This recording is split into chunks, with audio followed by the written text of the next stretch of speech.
How's it going, everybody? Today I'm here with Mike from Total Foods. This is a real wholesale distributor, right? So it's a little out of the ordinary for the channel, breaking down how to land wholesale accounts, how to be a good client of a legitimate wholesale distributor. But why don't you just quickly introduce yourself, Mike? Maybe let them know how you got into distribution, all that jazz, and we'll just roll from there. I've been in distribution about 13 years. Started with a company called Master Wholesale out of Jackson, Wisconsin. We were sold to my competitor today, and we won't even bring them up. But we worked for a large company once we were bought up for a while. Didn't care for it because we were more part of a mom and pop, so to speak.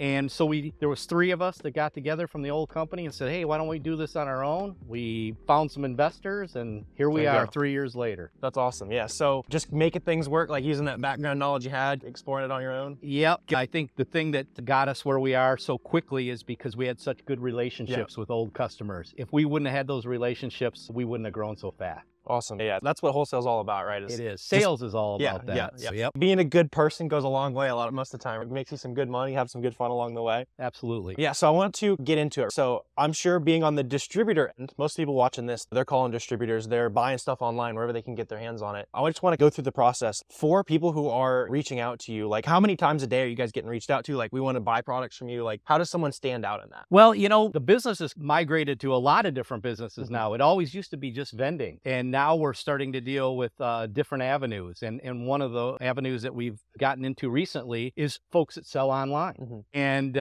basically they reach out to us quite often. We're a pretty large company, and we do have some minimum buys that you have to make in order for us to stop and drop it at your location. But we also sell right at our facility where people can come up and pick up their own product. We get quite a few inquiries every day. We filter through them. There's a lot of people just looking for information, and we give it to them and they go off. But there's been a lot of people coming into our marketplace. So that's awesome. Yeah, and for anybody who's watching, maybe they've got some money to spend, what states do you serve again? We service right now all of Wisconsin. We're in the southern part of Minnesota, eastern part of Iowa, northern Illinois, western Indiana, and western Ohio. Awesome. And we're going to move into Michigan soon. Awesome. So if you get a whole bunch of snow and very cold winters, he'll probably sell to you, basically. Absolutely. Absolutely. That's awesome. One thing I want to break down as people are reaching out to you, what is something that immediately this person's not a professional, like we might not want to work with this person, versus what's a really good approach that somebody's had? Oh, this seems like they know their stuff. I want to make some deals with this person. What do those two sellers look like? I think that the most important thing that we look for is somebody that comes in to talk to us, because a lot of times our first time that we meet them is in person. We like to meet our people in person. I think it's very important. You put names with faces, things like that, and to see how prepared they are. If somebody just says, hey, I want to buy a bunch of stuff from you, that's great, but you got to show me what you're going to do with it, because we got product integrity too. I have a lot of responsibility to my manufacturers that all this product's going to go to the right channel. And somebody that comes in very prepared, they almost are explaining their business plan to me, understanding what their profit margins are going to be and where they need to be in pricing and things like that. That's impressive. If somebody just comes in and says, I want something, I know that it's a fly-by-night kind of guy or girl.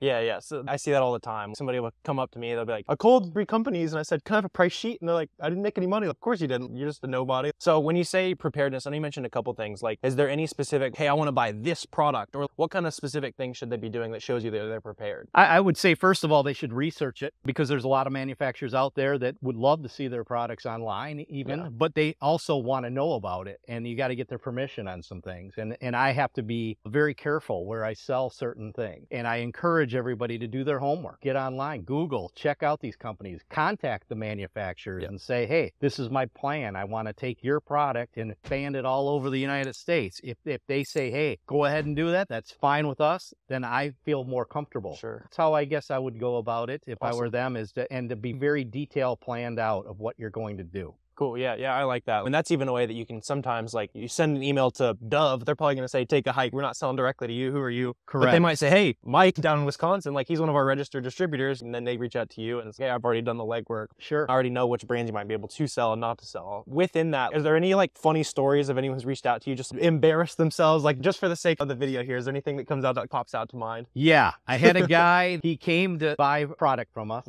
and he actually worked for a company that I already did business with, and he was starting his own company behind the guy that he worked for's back, and he wanted me to sell him product, and he pulled up ready to, and I go, are you taking this back to ABC company where you work? And he goes, no. And I said, where are you taking it? And he said, I started my own company. I said, well, did you let so-and-so know about this? And he goes, not exactly. I'm like, well, you need to put your trunk down and leave because we're not selling it to you. Yeah. So he's trying to ruin your relationship with your friends. Our part of being successful is having a good reputation. Yeah. If you start doing shady things or things that's borderline morality, that's what can get you in a lot of trouble. And I suggest to anybody out there starting your own little business, make sure you're honest, you're always focused on what you're doing, and let everybody know who you're dealing with, your intention. Yeah. Yeah, I like that. Yeah. And so as people start to reach out to your company, reach out to other wholesalers in other niches, right? All that kind of stuff. Are there any certain phrases or any like least favorite things that you hear them say? It's, oh man, like this guy, I know a big one for a lot of wholesalers is they try to get their first order through. It's, can I have 25% off? What are those phrases where you're like, I don't know about this guy? Yeah, I think the biggest thing is when people say, give me your best price. Sure. Okay. Okay. You got to give me a little bit more information than that. Everything in our business is done low margin business. We have to do very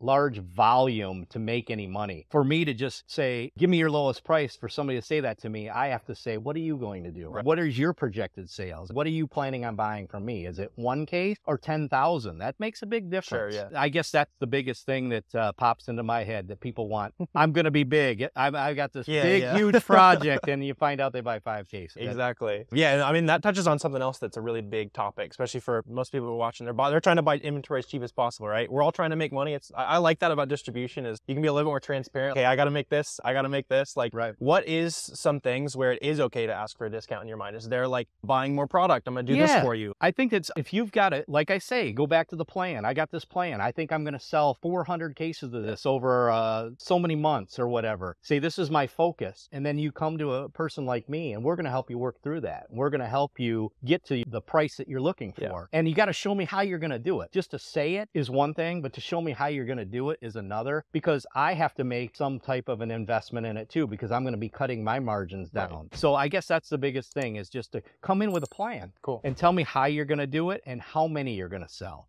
That's the biggest thing. Volume speaks. Yeah, absolutely. Yeah, I like that. That's something I harp on. Buy more. They might get you a little bit of a discount, but I like that if you come in with a plan, like, it's going to take me this long. Here's what I'm going to do with it. Like, It makes it way easier for you guys to be like, all right, let's make a deal. Let's make something work. Yeah, and I would tell you, whatever you do, as much as it's sometimes painful to, don't lie to the distributor. If you say you're going to do 500 cases of something and you end up doing 10, there's the next time you approach us, it's probably not going to go in your favor. Yeah, so on the flip side of that, you're saying like, give me your best price. Like, is there any specific phrases that you hear from people that end up being really good connections often?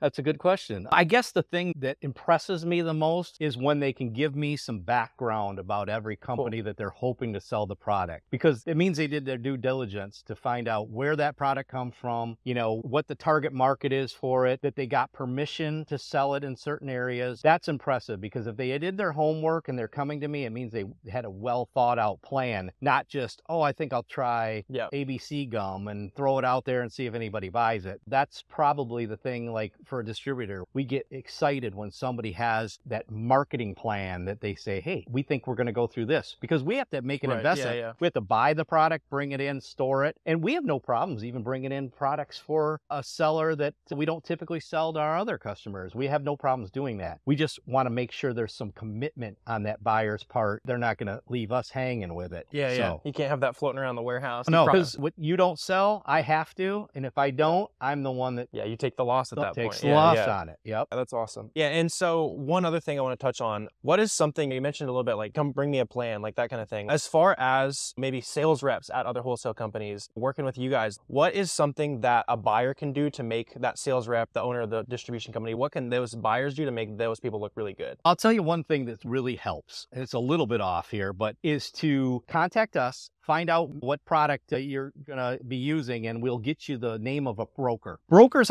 they actually are liaisons between the distributor and the actual buyer. They give you the information. They can give you all the background on the product. They can get you samples of the product. When you get those people involved, it makes me feel more at ease, because the broker's coming to me saying, hey, I talked to Joe, and he wants to bring this product into his business to sell online or wherever. And I feel comfortable because I know those brokers. I've known those brokers for years, and they tell me the truth. And if they feel comfortable, I feel comfortable. Yeah, that's a good one. Like, it's that kind of using the existing relationship, right? Going back to the beginning, it's all about kind of building relationships in wholesale. Like, something that we'll do pretty often is like, hey, I talked to Mary at this other company. Mary sent me your way. And then it's, oh, I know Mary. Like, and initially, like, you're immediately gonna, it's like, all right, this guy's kind of in the circle, rather than, hey, I want to buy some chips. And you know what? Brokers love new customers. That's how they make their money. They love new customers, but they're very careful on who their new customers are. Yeah. They don't just swing anybody in my direction. They pick the best of the best, and then they send them my way to buy from me. And the best thing I could say to anybody out there that's going to deal with these brokers, get a good relationship with them. Cool. Almost make them your buddy, because they're going to help you out. Send them a Christmas card. Like, absolutely. All that kind of... Just buddy up to them a little bit, because they can make your life a lot easier. They take a lot of that